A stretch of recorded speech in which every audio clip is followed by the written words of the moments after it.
এখন শুধু একটি কাজ করুন, যেভাবেই হোক জ্যোতিষপীঠকে খবর পাঠান সে যেন কোনো মতেই এই উৎসবে অংশগ্রহণ না করে, আর এর ফলে তাকে পরীক্ষাতেও অবতীর্ণ হতে হবে না। এটাই তার পক্ষে মঙ্গলজনক। প্রণাম। খনা, উৎসব প্রাঙ্গণে যাবে না? এই তো এবারই যাব। চলো। কি হয়েছে তোমার? খনা, এত বড় যুদ্ধে তুমি জয়লাভ করেছ, মহানামার মতো এত বড় যোদ্ধাকে তুমি পরাস্ত করেছো, তবু তোমার মুখটা... রাজিমা, আচার্যদেবের পরীক্ষায় কি শুধুমাত্র পুরুষরাই অংশগ্রহণ করতে পারবে? নারীদের কি কোনো অধিকার নেই? খনা, খনা, এই রীতি তো তোমাকে ভাঙতে হবে। সেই জন্যই তো সবার অলক্ষ্যে তোমার শিক্ষার ব্যবস্থা করা হয়েছে।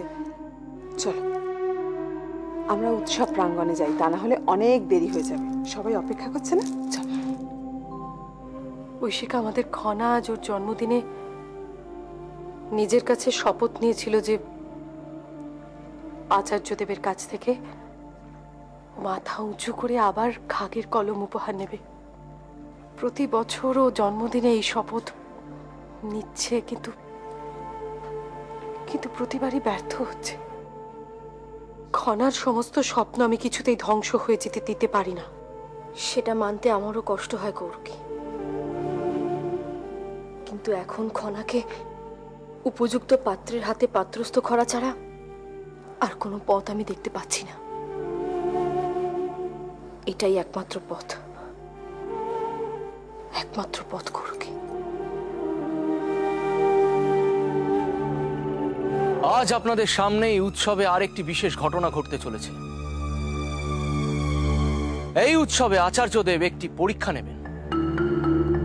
সেই পরীক্ষায় যারা উত্তীর্ণ হতে পারবেন সেই ব্যক্তিকে সিংহলের জ্ঞানী এবং বিচক্ষণ ব্যক্তি হিসাবে গণ্য করা হবে, এবং তাকে এই রাজসভায় একটি বিশেষ পদও দেওয়া হবে।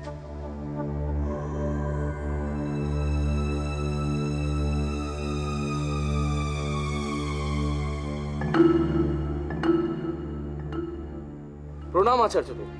প্রণাম মহারাজ। আচার্যদেব, আপনার পরীক্ষার কথা শুনে অনেকেই বিচলিত হয়ে পড়েছে। আপনি যদি এ বিষয়ে একটু আলোকপাত করেন তাহলে ভালো হয়।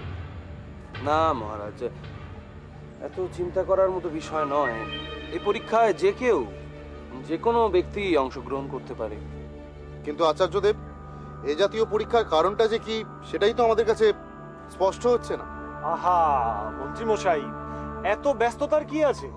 পরীক্ষার কথা যখন বলা হয়েছে তখন দেখাই যাক না কি হয়। এখন আমার প্রশ্ন হলো, এত সত্ত্বেও মাছগুলি মারা যাচ্ছে কেন? দেখুন, আপনাদের মধ্যে যে কেউ এই প্রশ্নের উত্তর দিতে পারে। বাবা, আচার্যদেব, আমি এর উত্তর দিতে পারবো। আমি এর উত্তর খুঁজে পেয়েছি। বলো খনা, কি তোমার সমাধান? বাবা, আচার্যদেব, এই মাছগুলির মৃত্যুর কারণ হলো এই জলে নুনের পরিমাণ প্রচন্ড বেশি। খনা, সবাইকে ব্যাখ্যা করে বলো। এর ভেতরে যদি মিষ্টির জল ঢালা হতো তাহলে মাছগুলি মৃত্যু ঘটতো না। কিন্তু এগুলো তো সামুদ্রিক মাছ, আর সামুদ্রিক মাছ তো এই জলেই জীবন ধারণ করে। আপনি মৎস্যজীবী? হ্যাঁ রাজা মশাই। তাহলে আপনি পরীক্ষা করে বলুন। রাজকুমারী সঠিক কথাই বলেছেন, এই জলে নুনের পরিমাণ অত্যন্ত বেশি।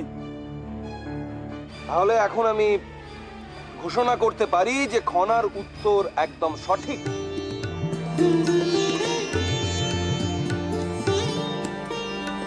সত্যি ঈশ্বর, তুমি মঙ্গলময়। তোমার অপার করুণা। তোমার মায়াজালে আজ যে এত বড় ঘটনা ঘটবে তা ভাবিনি। তোমাকে শত কোটি প্রণাম।